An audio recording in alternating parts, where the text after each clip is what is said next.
ఈ మధ్యకాలంలో బోర్డ్స్ తీసుకుందాం అనుకునే వాళ్ళు కాల్ చేసినప్పుడు వాళ్ళకి ఈ బోర్డ్స్ అంటే ఎంత ఇంట్రెస్టో వాళ్ళ ఎగ్జైట్మెంట్ చూస్తూ ఉంటే అర్థమవుతుంది. అదేవిధంగా మరికొంతమంది ఈ కాల్ చేసినప్పుడు వాళ్ళు ప్రీవియస్గా పెంచుకున్న ఈ బోర్డ్స్ గురించి చెప్పే కొన్ని బాధాకరమైన సన్నివేశాలు వింటుంటే చాలా బాధగా ఉంటుందండి. మనకైతే ఈ ఆర్డర్ వచ్చి అమలాపురం నుంచి సాయి ప్రసాద్ గారు అయితే ఆర్డర్ చేశారండి. ఈ బోర్డ్స్ వచ్చి సన్కాంజర్లో yellow dominated hand feeding chicks అండి.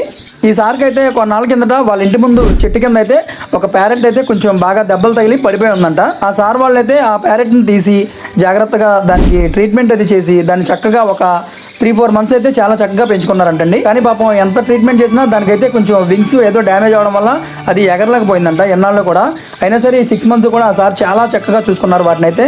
కొన్ని వీడియోస్ ఫొటోస్ అయితే నాకు పంపించారు. కానీ ఆ ప్యారెట్ అయితే ఎగరలేకపోవడం వల్ల రీసెంట్గా అయితే ఒక పిల్లి చేతిలో పాపం బలైపోయిందండి. ఆ బాధను మర్చిపోవడానికి అయితే సార్ కాల్ చేసి వెంటనే ఈ బోర్డ్స్ అయితే ఆర్డర్ చేసుకున్నారండి. మనం కూడా చాలా సేఫ్ అండ్ సెక్యూర్గా ఆ సార్కి అయితే ఈ బోర్డ్స్ అయితే పంపించడం జరిగిందండి.